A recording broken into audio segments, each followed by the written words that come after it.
Hey folks, this is Bardic Dragoon. Welcome back to Let's Play Ninja Gaiden Dragon Sword.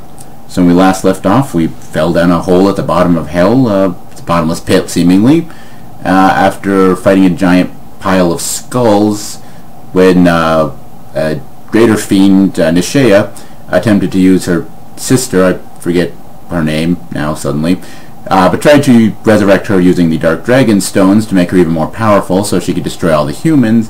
And instead that apparently didn't work, and I guess the Dark Dragon is now awakening and we're all screwed. Also, we apparently survived falling in a bottomless pit at the bottom depths of hell, so hey, good for us. And she survived too. Yay. Just what I wanted.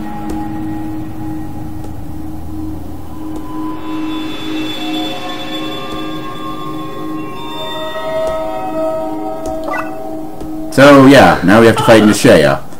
And honestly, this isn't a bad boss fight. I mean, it's definitely kind of actiony, though I personally think her tendency to dodge is kind of stupid. Also, her attacks kind of are a pain in the butt. She relies very heavily on a couple of projectiles, a few diving maneuvers, and then that glowy yellow pillar thing you keep seeing, which is her grab, which there is literally no way to, well, okay, you can, if you can time dodging it right when you see it, but the problem is that your best option here is to be at close range, just going psycho with the sword attacks. So, yeah, a grab that literally, if you go anywhere near her or underneath her, instantly hits you. Kind of is hard to dodge when you're at point-blank range for 90% of the fight. The other 10% being chasing her, trying to get into point-blank range, because she doesn't want you to touch her, apparently. I mean, considering the fact that I'm planning to touch her with my lightsaber and carve her up into pieces, I can't blame her for not wanting to be touched, but you know, yeah, kind of obnoxious. Of course, you can also hit her with the arrows, theoretically. She has a tendency to do that little pirouette dodge thing, which makes it very hard, especially considering the fact that the arrows aren't even that damaging to her. But I don't feel like trying to chase her down, so there we go. Use the arrows to kill her. And also explode the blackness around us. And then as she dies, her body floats away. I guess it's she being absorbed into the Dark Dragon. That sort of makes sense, I guess. As much as anything in the last couple of videos has made sense here. Not really now, because actually I can comprehend it pretty well. It's going to be a nightmare for you, because your whole moaning and groaning about the end of the world and the end of everything because you goofed up is kind of stupid, and it's not going to happen because we're Ryu Hayabusa. That's how it works. And yeah, so that thing on the left side of the screen is, I guess, like the Dark Dragon's egg or something like that. And it's about to hatch. And the Dark Dragon is so powerful it will destroy everything, because it's not like it was totally defeated in the past using the powers of all the dragons together in one sword like we happen to be carrying around or anything like that. Does she not remember the legend and the whole... or does she even know the legend? I don't know. I barely remember the legend. It was like the way back at the beginning of the series. I don't remember what that legend was.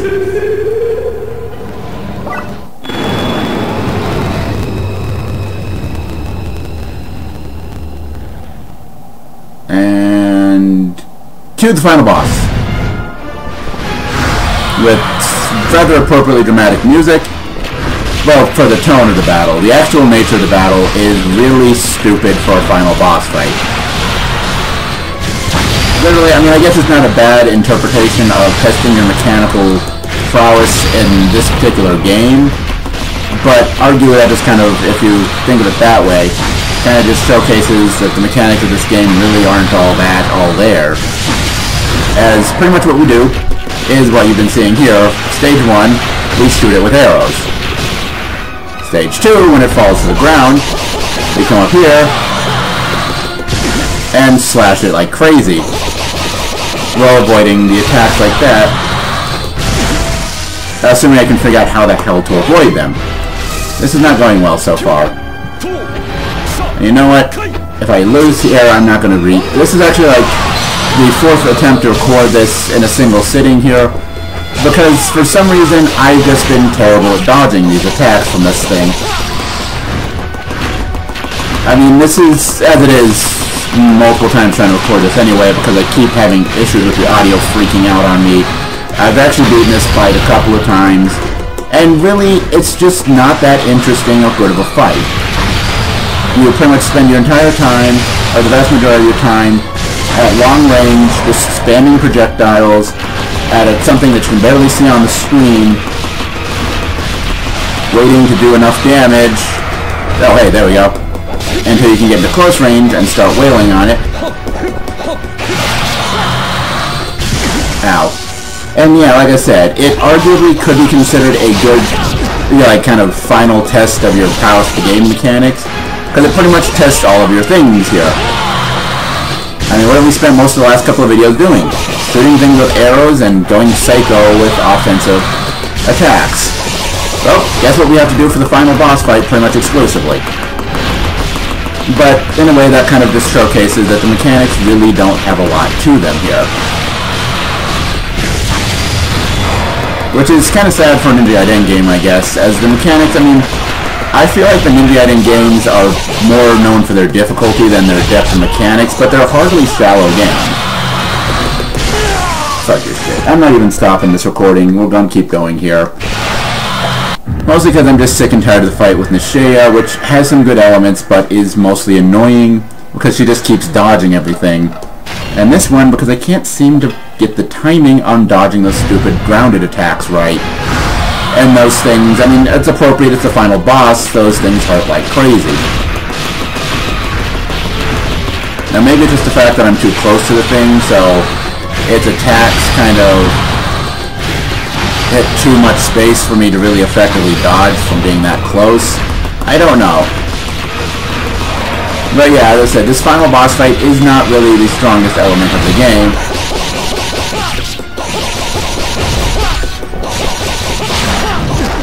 Ow. And if I said that claw, at least, it's probably the hardest of his attacks to dodge. Yeah, I guess that's, you need to dodge away from it when it starts charging up its laser in order to effectively side dodge it, or, like, you know, dodge around it, I don't know. Like I said, I'm just kind of sick and tired of repeatedly recording this fight. This is just in a row the 4th time I've tried to record it, because I just keep dying, because I just keep failing on dodging that laser breath attack when it's on the ground, because it does things like that, because I literally couldn't dodge any more to the left, and now I can't even hit the thing. Whatever. But yeah, the boss, and not to mention, it's not even like, because it does one of those things where when it's, you hit it with the arrows enough time that it's down, it will stay down for a certain amount of time until you do a certain amount of damage to it, rather. So it's not even like, I mean, you could literally just stand away from it. I think it'll just lay there occasionally throwing out that laser breath. It's very anticlimactic in a lot of ways. I mean, it's a big set piece visually, but mechanically, it's pretty dull and rather shallow. But, well, it does have one thing in it that does make it mechanically unique, but that's less of an interesting concept and more just a fucking dick move by the game, but we'll get to that in a moment. There we go. Okay, and so, you see that health? It's practically dead, so we should totally run right up and dodge away, because that attack right there, regardless of how much health you have, will insta-kill you. So, yeah, it has one final trick up its sleeve, but there we go. We killed the Dark Dragon, because we're Ryu Hayabusa. We can do that, because we're just that badass. I don't know. And now, in a million points of light, or essence, I guess. I'm not really sure what's happening here with those glowing balls.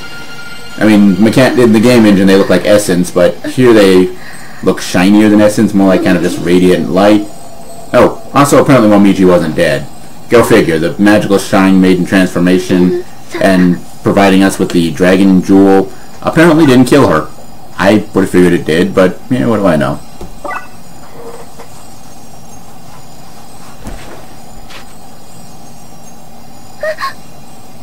She's dead. She's been dead for at least 6 months. I mean, come on. Yeah, whatever. I suppose I should feel sorry for her, but really, that's kind of an odd question. Is that I don't know if that's something like lost in translation. Like, where's Korea? She's dead. I mean, you saw her ghost. I'm pretty sure, I mean, you were so much pain, you probably, I would have, if it were me, I just would have figured I was hallucinating because I was in so much pain, I was just out of my mind. But yes, now, I never knew noticed he has green eyes. But yeah. So now, here we are. We've saved the world, but we're stuck at the bottom of a bottomless pit at the bottom depths of hell. So, let's see how we get out of that one. Of course, the game does nothing to explain how we got out of that. Instead, it gives us some ending cutscenes, and look, we can make Sakura blossoms explode on the screen. That's exciting, right? So, yeah. That has been Ninja Gaiden Dragon Sword. As I said, it's not a bad game. I mean, it's one of those things that I don't know if I'd say it's the strongest game. It definitely isn't the strongest game in the Ninja Gaiden series, but I'm not sure if I can really say that, as my experience otherwise has been some of the Xbox version, or the Xbox 360 version of Ninja Gaiden 2. I got maybe a third to half the way through that before it just pissed me off and I stopped playing. Also, I was renting it, so I had to return it eventually. And then Ninja Gaiden Sigma Plus on the Vita, which actually I really do enjoy. And I mean, this as far as the mechanically simpler version of Ninja Gaiden isn't bad. I mean, like I realized a video or two ago, a lot of the complaints lodged against this could arguably be lodged against Ninja Gaiden 3, at least the initial release, Razor's Sword, from what I understand. Having only played like the demo of Razor's Edge and never having played the original version, I can't say 100%, but it does seem like it addresses a lot of concerns. But yeah, all you've got is the Dragon Sword. Your Ninpo is kind of designed to be used at certain points and is pretty much overpowered screen clearing death attacks to everything. And I mean, the mechanics, I mean, like I mentioned I think in one of the earlier videos, one thing that's kind of always bugged me about Ninja Gaiden's combat is the fact, I mean, not so much its combat, I love the feel of its combat, but its move lists feel padded and superfluous. I mean, you'll have dozens upon dozens of combos for each of your weapons, and then you upgrade them to get more combos, but at the end of the day, you tend to have a couple of bread and butter options, a couple of options that are pretty much universal each weapon, like, I think each weapon has a version of the Flying Swallow Slash and the Izuna. But yeah, you have those kind of things. You have a couple of bread and butter combos and a couple of those kind of unique attacks and things like that that would be useful, and then a lot of stuff that you probably aren't going to be using, at least on normal play. But it's probably one of those games, I mean, from its notoriety of its challenge and difficulty and the design of its combat, probably at the higher difficulty settings, you're going to see a lot more use out of those moves you might not have used as much. Those kind of, as I'm describing them, superfluous and padded combos. But yeah, and so the idea of taking that and making it more focused, I mean, this game pretty much just limits it down to all of your combos. There's kind of one generic interchangeable combo. I mean, technically you can do vertical and different diagonal slashes, but most of the action is pretty much going to result on you. It's pretty much just all the same combo. There are no alternate properties outside of a few things like the downward slash, which can then allow you to pull off an upward slashing motion without jumping, which can act as a launcher and chain into the Izuna.